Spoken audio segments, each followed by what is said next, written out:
Hello, friends, and welcome to the October 22nd edition of Weekly Witness, Texas Impact's weekly opportunity for mainstream Texans of faith to learn about public policy issues here in the great state of Texas and have a conversation about how you can engage in the process.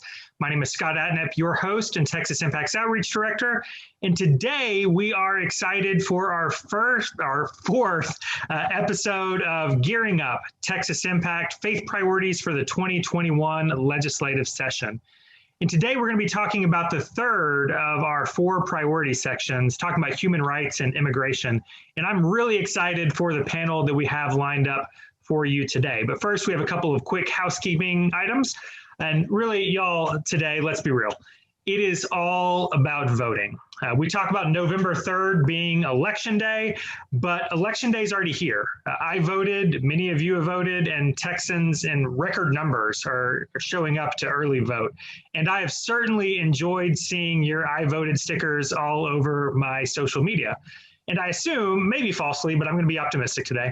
I'm assuming that if you are somebody who takes time to listen to this podcast, that you are somebody who's either one, already voted, or two, has a plan to do so hopefully soon, right? But let's be clear. Once you vote, there is still work to do. We need you to be contacting either by text or telephone calls, all of the folks in your life who might need a little extra encouragement to vote. We want you checking with them to see what their plan is and then following up with them to make sure that they've actually done it. I had a couple of college kids I texted yesterday who promised me they were voting today. And so I'll be following up with them this afternoon. If y'all are watching, I know that text is coming to make sure that that has actually happened. But we've also been talking for months about how important it is to have Texans of faith participating in the election as election workers or as poll monitors. And I cannot stress how important that is this year.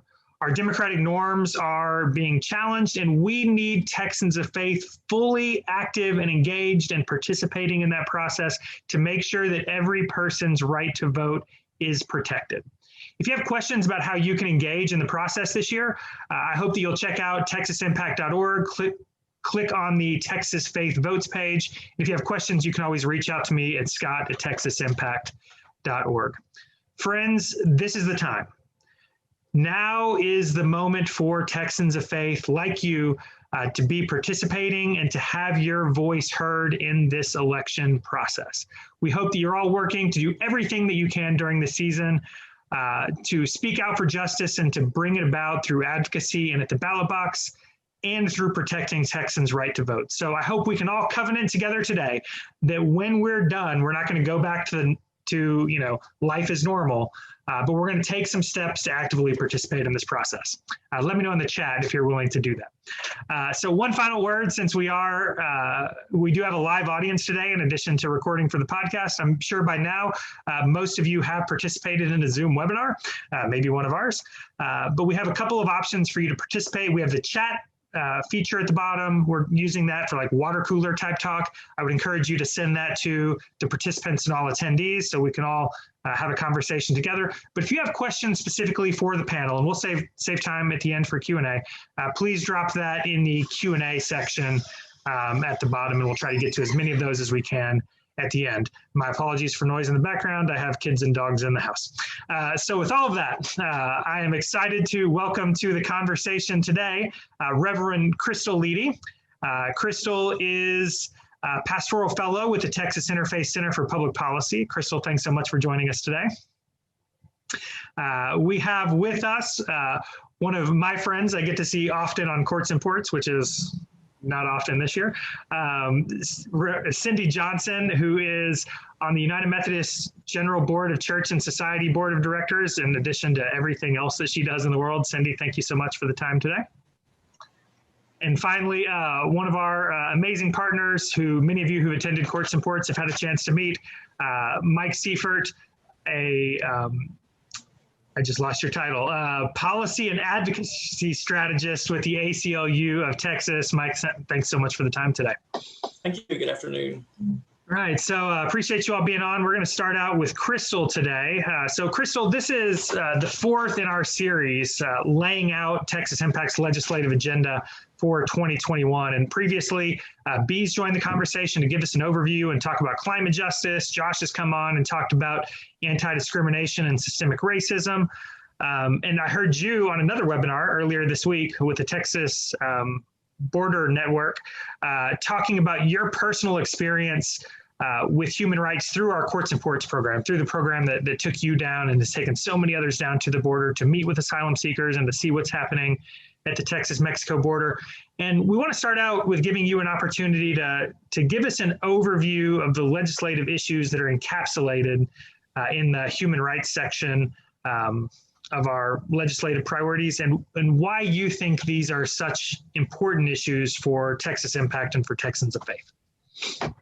Absolutely. Yeah. Thank you so much, Scott. And thank you for letting me be on this panel with these lovely and wonderful people. So I'm really excited about the conversation today.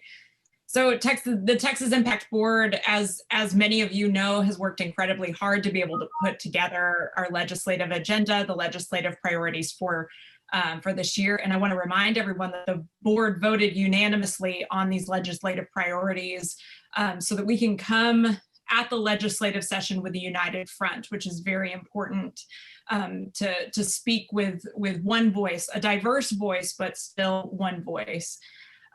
So as people of faith, we are very concerned about human rights because God is concerned about human rights.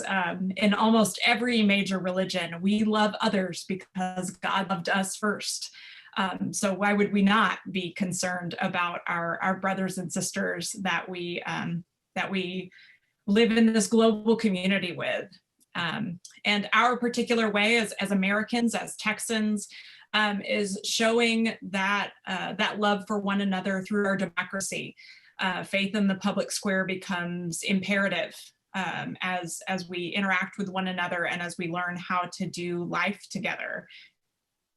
So human rights are important to us because they're important to God, and this doesn't encapsulate all of the human rights issues that people of faith are concerned about. Our legislative priorities don't encapsulate all of the ones that are of concern to us. But the three subheadings that we have decided are priorities for this year are immigrants, refugees, and asylum seekers, which we will talk in plenty more about later, and prisoners, and then other vulnerable peoples. So I know that we're going to talk a lot more about migrants on this call. I just want to go through the other categories just very quickly, and I encourage you to look at those on our website, texasimpact.org, for more of those legislative priorities. Prisoners will be concerned about criminal justice reforms, issues around the death penalty in Texas. Spoiler alert, we are against the death penalty, and also ending private prisons. For vulnerable individuals, reforms in the child welfare system, restoring the Children's Bill of Rights and free exercise of religion, supporting survivors of family violence and human trafficking, helping those with disabilities have access and agency in our society, and working to strengthen transparency at long-term facilities and supporting those who are at long-term facilities. So I encourage you to dig in and to look at those legislative priorities if any of those have been kind of a burning bush moment for you just in this brief conversation, but definitely want to turn toward immigration, where Texas Impact has once again made some very specific commitments regarding migrants. So we want to support state policies that create an environment of care, welcome, and justice for immigrants, refugees, and asylum seekers. We want to enforce strict accountability for entities that provide shelter or services to migrating people, including enacting legislation to the fullest extent of the state's police powers to ensure that no individual suffers from abuse or neglect, and that the state licensing standards are met in federally operated immigration facilities. So think detention facilities and other places where migrants are held. require conformity with all state laws and quality standards related to access to services of justice and child welfare as applied to migrating people, reject proposals to co-opt health, education, or human service providers or faith communities into immigration enforcement, and then to enact a tax on for-profit entities under contract with the Federal Office of Refugee Resettlement that operate licensed or unlicensed detention centers in the state of Texas. So these are the ways that we think that we can affect change in the state of Texas and federally. And so I hope that these are of concern to you. Otherwise, you may be on the wrong webinar. Yeah. All right, there's Krystal trying to scare people off. Thank you so much for that. So we are going to focus on immigration today, in part because so many of you have done incredible work on this issue over the course of the last few years. It's also certainly in the news, and we'll talk about some of the issues in the news later in the conversation. But next I want to bring in Cindy Johnson, somebody who I have a great deal of respect for, who has served in national leadership in the United Methodist Church, serving on as I mentioned, on the board of the General Board of Church and Society. She's also been in leadership positions with United Methodist Women and probably a dozen other groups that I can't name. But Cindy also grew up in Brownsville and is now certainly a respected humanitarian and an activist in that area, doing all kinds of incredible work. So Cindy, many of our listeners have met you on courts and porch trips, and you know, me including, right? I've been on several of these trips, but not since March. And so we all have an idea of what it looked like in 2018 or 2019. So would we recognize the current reality of what's happening at the Texas-Mexico border, and what should our listeners be doing right now? You're muted. Thank you for inviting me, and I love our priorities that Texas Impact has. It's nice seeing everyone here. Yes, it has changed a lot because of COVID and just the length of time people have been there. So your whole a year's time of being out in the elements has a great impact on human beings when you don't have access to a lot of things. There's now a lot of people don't go into the camp because of COVID. So that's why I'm allowed to go in, because I was always working with a medical team, with the medicine, taking the medicine, and I give it to the doctors, and they're there. But a lot of things have changed. They're tired. There's been some deaths there at the camp. There's been rapes. It's just been a horrible situation. The fundings are coming. Some is coming in, but not as much, and the people can't even bring the stuff in. They have there's a gate all around them where very few people are allowed to go in. So there's less people seeing what's happening there. Attorneys have a difficult time getting to the migrants. And of course, all the court proceedings have stopped. So that just disheartening. I'm sorry I can't report anything great happening in there, because I mean, people are doing their best, the little schools, the medical things, and the gifts that are coming in, but their rights aren't happening, and it's been a long time. So my migrant brothers and sisters are extremely, extremely tired, and they keep asking what's going to happen next, and there's no answers. I get a lot of texts all the time. Should I do this? And I'm like, I'm not an attorney. I don't know. And it's horrible to be saying that. And probably we go to attorneys, I'm thinking they're almost in the same spot of what's going to happen next. I think too, Cindy, just because when people went, a lot of those tents were on the cement side.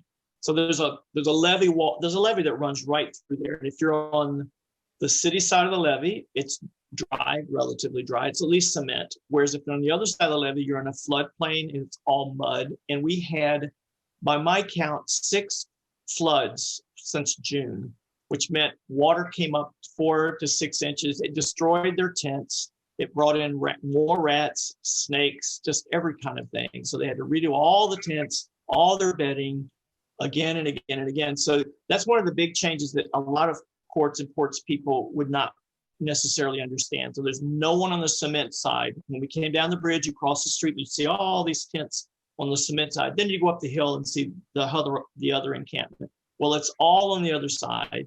It's all been closed in by a fence. The Mexican immigration authorities say that it's for the security of the people there. I think there's a sense that that's not true, that there's a way of, they're trying to control these people. And we do know that there's access to gang members, quite frankly. It's not a safe place. It is not a safe place for a grown adult man, much less for a child. And for months and months and months. And we've had like 7 deaths that we don't know what's going on. And the other one is children born there. Yeah. There's born to 1-year-old, but we had someone have a baby there in the camp last week or 2 weeks ago. So those things are happening that, I mean, it's just inhumane. So Mike, let me bring you into the conversation. So to paint a picture for folks, I think Cindy and Mike have both done a good job of that. But for folks who haven't been, like, I just can't express like the shock and sadness I felt the first time when I, drove myself down with a group of folks from Huntsville, Texas, and walked across this bridge and saw hundreds and hundreds of people who had traveled hundreds and hundreds of miles looking for safety in the United States, fleeing violence, who were just waiting for days and days and days and weeks and weeks and weeks. And I think the last time or second to last time I was down there was 100 degrees and just people waiting, right? And so there are people on the ground who are like Cindy, who are doing like incredible ministry and trying to make sure that people receive medicine if there's food, and they're all types of people doing ministry work there for these families. But Mike, you're somebody who has spent, decades doing ministry in Mexico and at the Texas-Mexico border, and are now with the ACLU of Texas. What advice do you have for Texans of faith about how we can connect this ministry work with the advocacy work that has to happen in order to make a significant change? Sure, no, and thanks for that. And I think I will bookend it. So when Scott, your group came down, you may not have noticed it. I make a point in my presentation to point out there's a number of things going on. Before you even cross into Mexico, if you really had the opportunity to spend a couple of days in the Rio Grande Valley, you would have seen Border Patrol in every conceivable public place. Hospitals, clinics, schools, parks, they're just everywhere. They're supposed to be, they keep having trouble hiring people, 3,000 Border Patrol agents in this 4-county region. You would have noticed state troopers all over the place, because Texas has spent, and this just blows my mind, $2 billion of our Texas tax dollars on bringing state troopers down here. Their job is to do traffic stops, because the Border Patrol can't do traffic stops. The state trooper pulls someone over, a protectional stop. As an officer told me once, I can pull over anybody I want. I can make up something. Who's going to argue with me? Then they call the Border Patrol, and then you have a family deported. So you have this repressive atmosphere going on here. We've got excellent academic articles where people were interviewed in neighborhoods saying, we will not go out after dark, even if we're hungry, if it's an elderly couple, not because they're undocumented, just they're citizens. They just don't want to be hassled by the state troopers and then the Border Patrol. So you have all of that on this side. Then you cross the bridge and you see this. Right now it's 600, but when you were here, it was between 1,500 and 2,000 people who are in American jurisdiction. So they were asylum seekers who presented to the U.S. government, and as they've told me over and over again, and also many of our courts and courts participants, I trust the United States.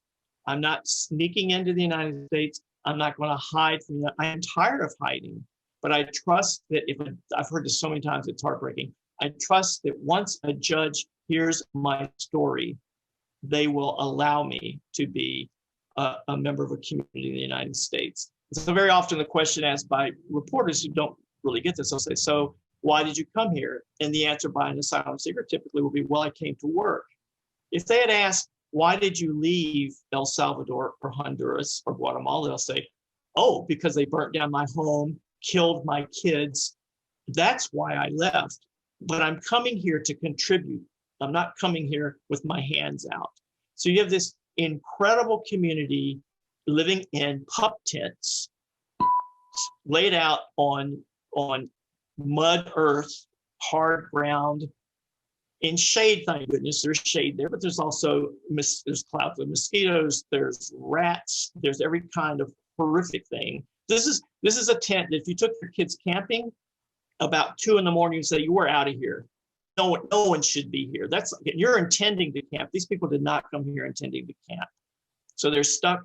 They're our responsibility. They are in our asylum process. And the Migrant Protection Protocol basically said, yeah, okay, you're in our process, but we're going to have you wait in one of the most dangerous states in the Americas, Tamaulipas and Matamoros. And then courts were canceled.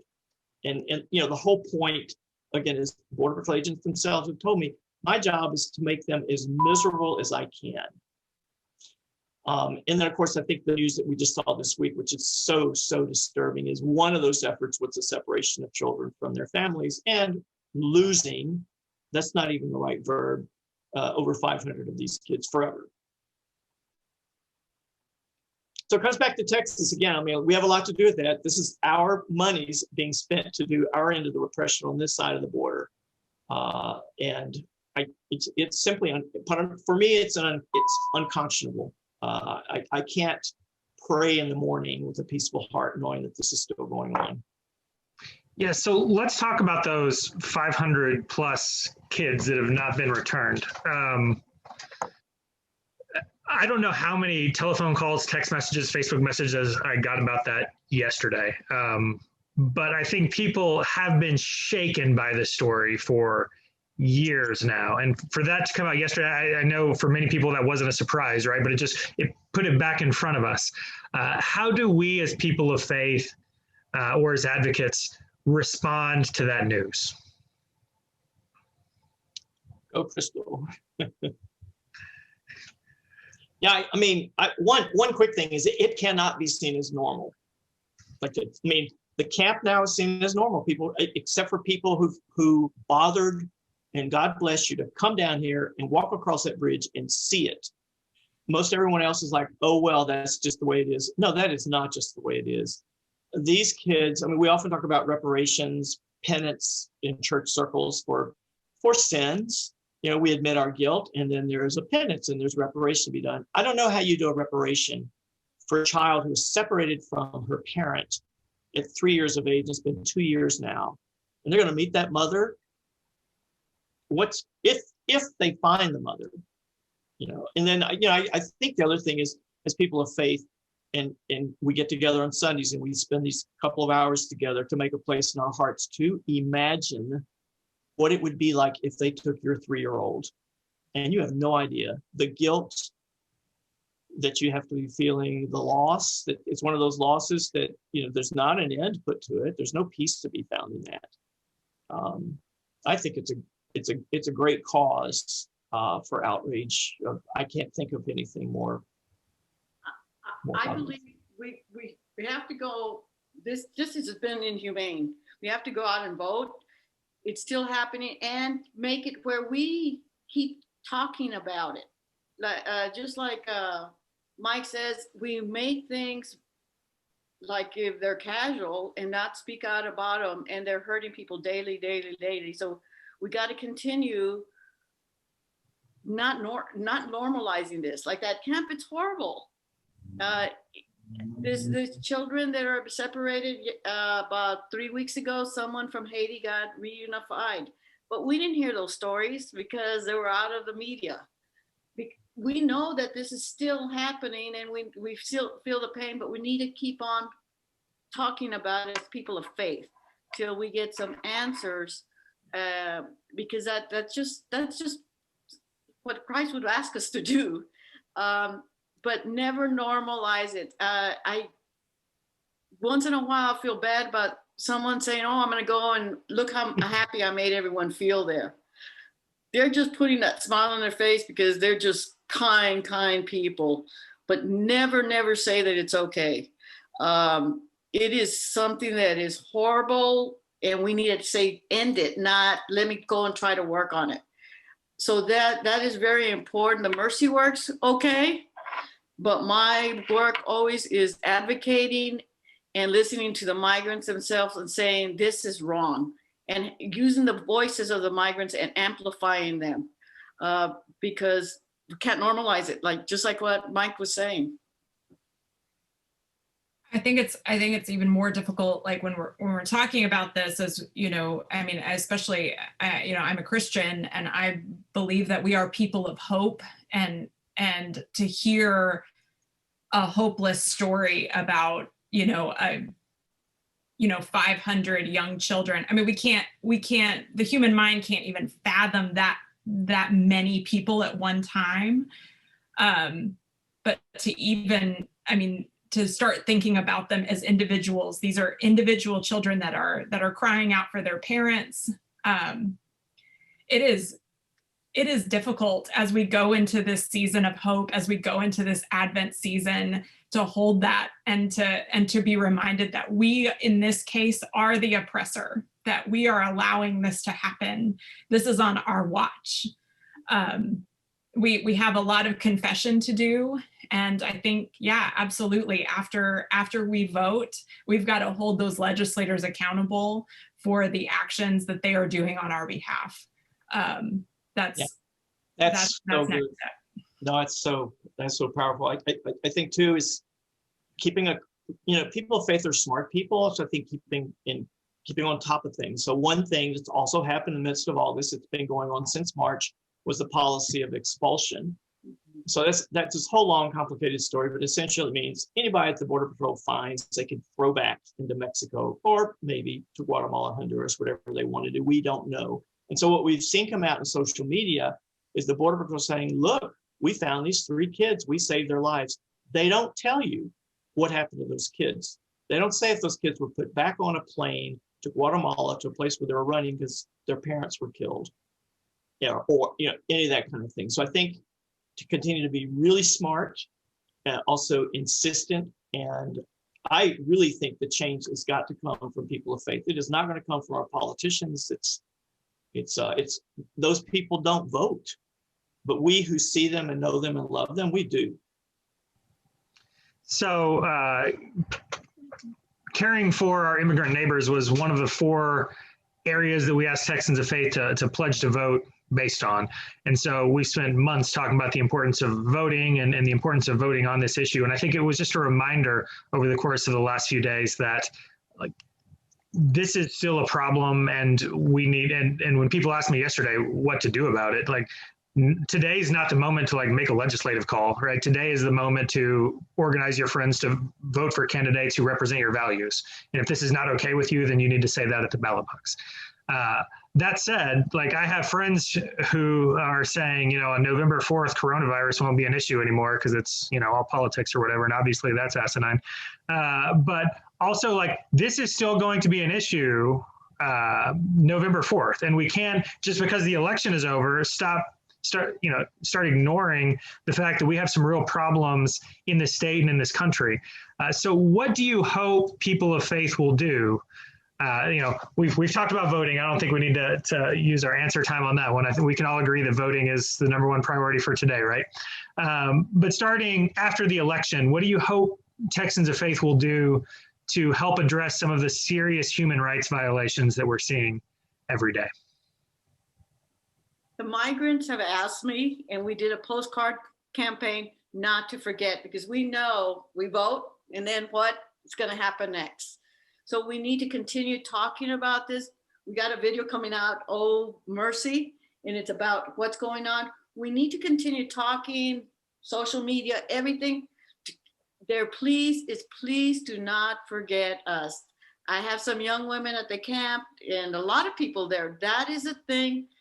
They failed and they are being forgotten because there's so many other priorities, but these are human rights that are being violated and people are really being hurt. It's not like I'm not going to get my tax break or these are human rights that are happening. So we need to keep it, have a light on what's going on at And all I think, times. yeah, and I think right behind that is, this is totally something we can handle, because that's the other piece that comes for us. Oh my God, we can't take care of the entire world. Well, we can take care of 600.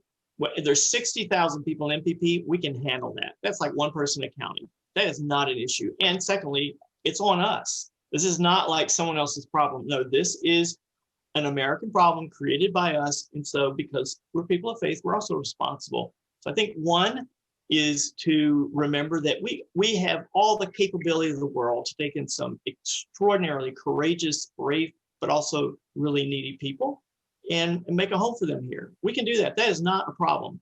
Because you're going to hear the other things like, oh my goodness, we don't have the resources. We have to dedicate resources to our communities. Like, no, don't go there. That's cheap. That's not who we are as a people. And I just wanted to remind everybody that that the executive branch, so the president decides how many refugees are coming into the country every year. So these are folks that are coming in from other countries where they're where they would probably be asylees if we wouldn't have had this, a government program of refugee resettlement in the United States. That number has been decreasing under the current administration, and the fiscal year, I think for fiscal year 2021, it's been set as 15,000 refugees that we're allowing into the entire country, not just into the state of Texas, but the entire country. So your vote matters on how many refugees are coming in, because if they're not coming in through the refugee resettlement program, they're coming in as asylees. And these folks are, they would be hit with a humanitarian crisis. So that's just another aspect about how complicated this system is and why your vote matters, because it does. I do think a bottom line, at least talking with advocates that I know with this, we do not want, once MPP is lifted and people start coming back into the country the way it's supposed to be, they do not need to be going to Carnes or Dilley or private prison or housed away out of sight, out of mind in some Air Force base. They are here because they have family members who are willing to receive them. We should respect that. We should respect our 50-year-old history of receiving asylum seekers into our country. So again, that's an easy fix. The fix is not make rich the people that run Carnes or Dilley or hide them in some Air Force base someplace. No, let them go to their husband, their aunt, their uncle. All the calls I continue to get from people who are asylum seekers in this country are always about, when is my court date? I want to go to court. They're not sneaking in here. So I think right off the bat, receive them, welcome them, help them get home, and that be a home. And I'd like to mention there's models that are good, like La Posada here in the Valley, that people would welcome people to while they're doing the processing, normalizing stuff. Yes, that was absolutely, totally against the detention centers and for-profit places, all of them. So the Texas legislature will convene about 2 months after Election Day. Anybody have any thoughts on what we should be looking at in the state legislative process this next year? Well, I think one thing is we have to see how the election goes, because it could be, who knows what it's going to look like. There may be possibilities and opportunities we hadn't seen. And to that end, and not to use up a whole lot of time on voting, but I do think this is, to me and to our group, is a really important issue, is that we are worried about the integrity of the vote of the election. So I'll put my email address in the chat there. I'm very interested in finding church leaders willing to talk to county commissioners, county judge, or if they know the county clerk in Tarrant, Collin, and Denton, because those are areas that we're really worried that ballots that should be counted won't be. And the ask is really simple. It's like, okay, we just want to watch what's going on. If you're tossing a ballot, how do we know that really was a legitimate rejection? So, but then we have Austin coming up in January, and I can't wait to hear Krystal preaching to those people in Austin, or however we do it. I know on our end, bringing that whole immigrant issue back into Texas where it is, that for years across the state, but especially in Rio Grande Valley, we have suffered because there's not a driver's license for people. And it becomes a primary form of identification, public safety, and simply to punish people that's been denied. So I know we're watching for that. We would love for at least at a minimum that the Department of Public Safety be made accountable for the $2 billion they've spent on reinforcing the border that's already reinforced by Border Patrol, National Guard, and U.S. military. So there's a minimal kinds of asks. So we do have a question from online saying that this person's representative says it's a federal matter. I know we can, we have building codes and child welfare rules. Are there other ways we can insist that our representatives and senators enforce things here at the state level? Anybody able to take that one? Josh would be really excited about that question if you were on. I think they're, yeah, go ahead, Cindy.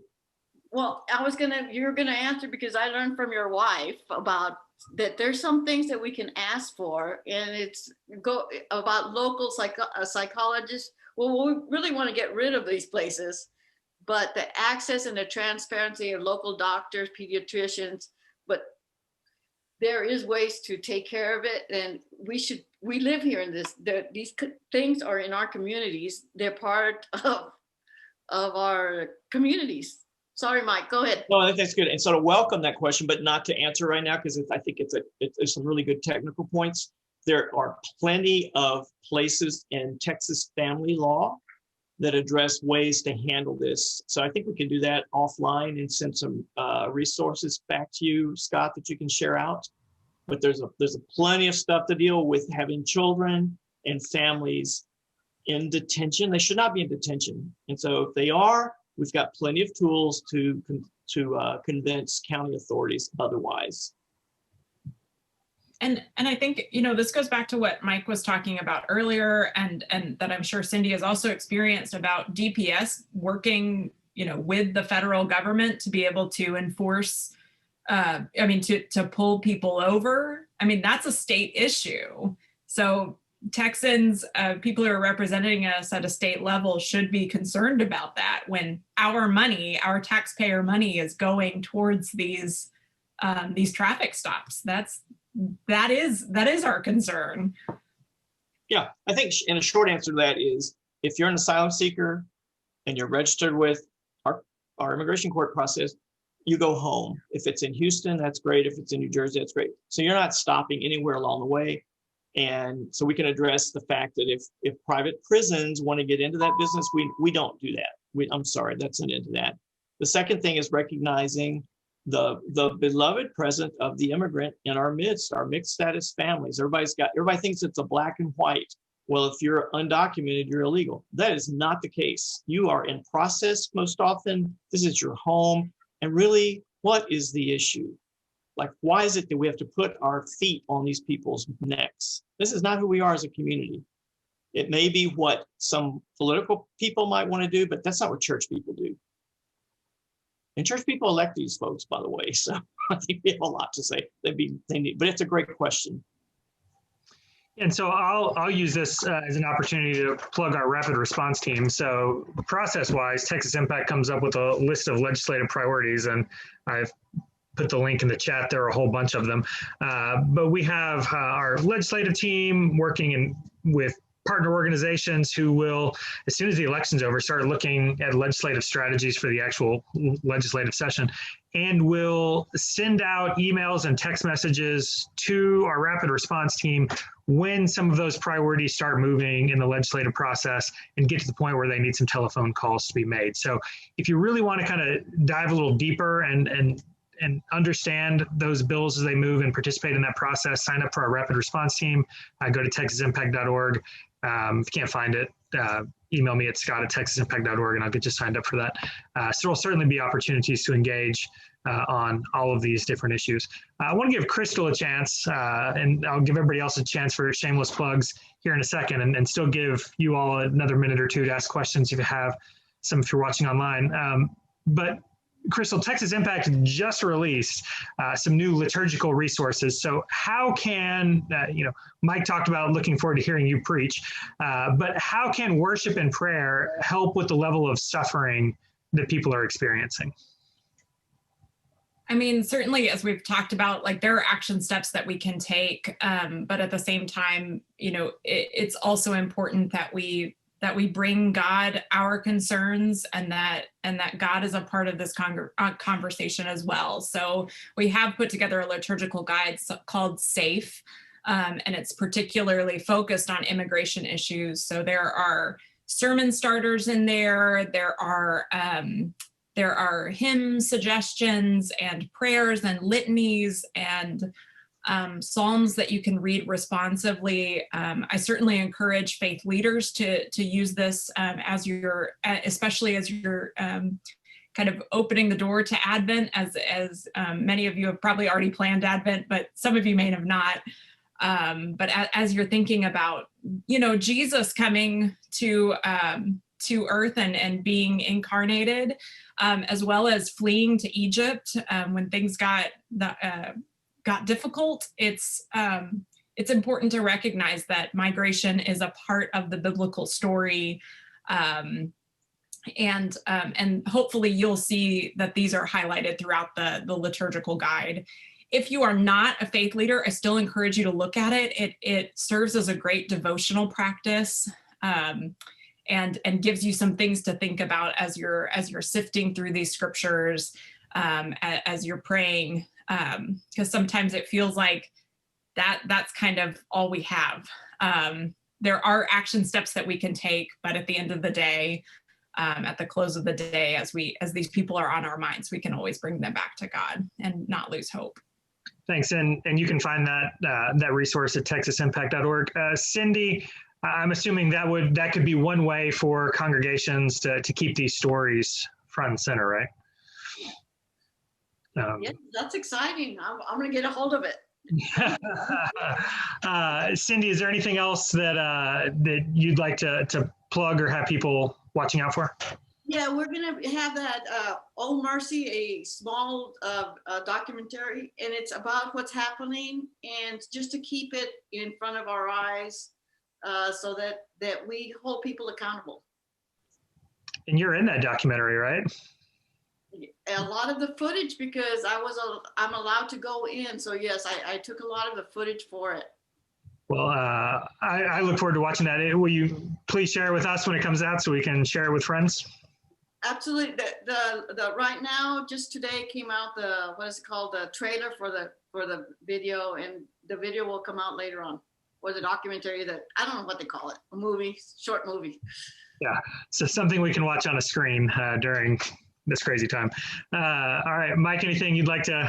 I think a disturbing thing, I mean, when I know that I'm on the right wavelength with God when Jesus becomes inconvenient, which Jesus is very inconvenient. And I think the horrible fear I have right now is that because we expel people from the border, we've stopped asylum, they're not going back. They can't. So families are now crossing the King Ranch Desert. They're going to be lost in that desert. They're going to be found. We find 800 bodies a year. That's a third of what's really out there. They're mostly adults. I am so afraid it's going to start to become children.